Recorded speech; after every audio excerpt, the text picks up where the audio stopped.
Thierry Benoît. Merci, Monsieur le Président. Comme les précédents intervenants, je voudrais bien sûr saluer l'excellent travail qui vient d'être réalisé par cette mission, la présidente Pascale Got, Catherine Vautrin et François Loos. Michel Raison me l'a enlevé de la bouche, mais je dirais que ce rapport, malgré tout, est quand même, vient, je dirais, de manière très brutale, percuter l'idée du concept de la démondialisation. Je crois qu'il faut le dire parce que véritablement c'est révélateur que cette... Non, mais moi je pense que les travaux de commission, vous savez, sont importants et les messages qui sont dits ici sont très importants. Je crois en effet qu'on balaie ici d'un revers de main le concept de la démondialisation. Il faut le dire. Tous les trois, votre propos, finalement, a eu comme fil conducteur ce que nous savions tous, comme disait Jean Gobert, qu'est-ce qu'on peut faire? Tous les trois, vous avez utilisé le mot opacité, auquel vous venez apporter comme réponse transparence, le mot spéculation, auquel on apporte comme réponse régulation, et moi je dirais financiarisation outrancière des marchés des matières premières, auquel on pourrait apporter comme réponse humanisation des marchés liés aux besoins humains. Moi, mon propos, à partir de ce qui vient de nous être présenté, il va s'articuler autour de trois sujets qui me paraissent essentiels. C'est tout d'abord l'inflation du prix des matières premières agricoles. Deuxièmement, l'enjeu du développement des biocarburants et principalement du bioéthanol. Et enfin, l'instauration d'un accord européen pour réguler les prix des matières premières et les mesures anticoncurrentielles prises par les pays producteurs de pétrole.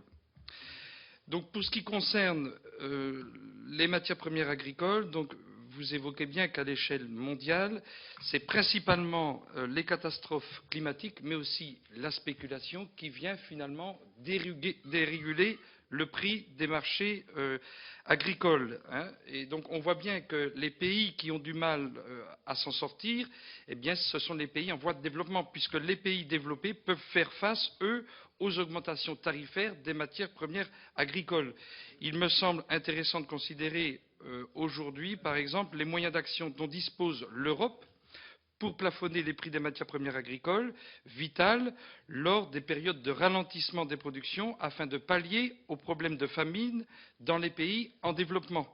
Il est essentiel, à mon avis, de mieux répartir les productions, notamment de céréales, entre les pays développés et les pays en développement. Pour ce qui est du développement des biocarburants et principalement du bioéthanol, je souhaiterais donc revenir sur l'impact du développement donc, du bioéthanol et des biocarburants de façon plus générale sur la consommation donc, de pétrole dans le monde. Et même si il y a potentiellement une réserve pour une quarantaine d'années, on voit bien qu'il faut travailler. Au-delà de l'impact écologique des biocarburants, leur développement doit permettre de pallier à la raréfaction des énergies fossiles, mais aussi d'apporter des réponses vertueuses. Et moi, j'aurais voulu votre point de vue parce que j'ai quand même une interrogation. Lorsqu'on sait que le développement des biocarburants a des conséquences sur l'augmentation des prix des matières premières agricoles qui participent à leur élaboration, construction des prix, selon une étude, à pas moins de 75% de l'augmentation des prix de certains céréales sont liés aux biocarburants. Ma question, est-ce que vous ne pensez pas qu'il est temps d'encourager plus encore la recherche et le développement des biocarburants dans un but écologique et de distinguer notamment les cultures qui ont une fonction nourricière pour les hommes et pour les animaux, et les cultures que moi je qualifie d'intermédiaires, mais je ne pense pas que le mot soit bien approprié. Cultures intermédiaires qui ont une vocation d'engrais vert ou de couvert végétal tel qu'on le connaît dans nos régions, notamment en Bretagne. Et enfin, le dernier grand sujet sur lequel je voudrais intervenir dans ce rapport, et pour moi c'est un des aspects les plus majeurs de votre rapport, il tourne autour des mesures anticoncurrentielles mises en place par les pays producteurs de pétrole sur les marchés. La limitation de l'extraction quantitative de pétrole alors que les stocks sont présents et que la demande continue d'accroître a un effet dramatique sur la volatilité des prix. Et vous évoquez alors l'intérêt qu'aurait l'Union européenne à s'organiser pour suivre au plus près ces restrictions quantitatives qui faussent le jeu de la concurrence dans le but d'enrichir certains pays. C'est ce que vous évoquiez tout à l'heure. Si cette organisation est possible, un dialogue devrait être instauré avec les pays émergents et l'Europe afin de les contraindre à abandonner ces pratiques.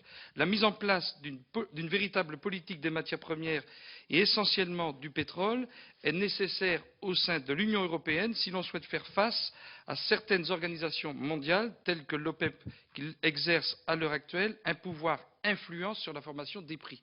Et je voulais votre point de vue sur ces questions. Merci.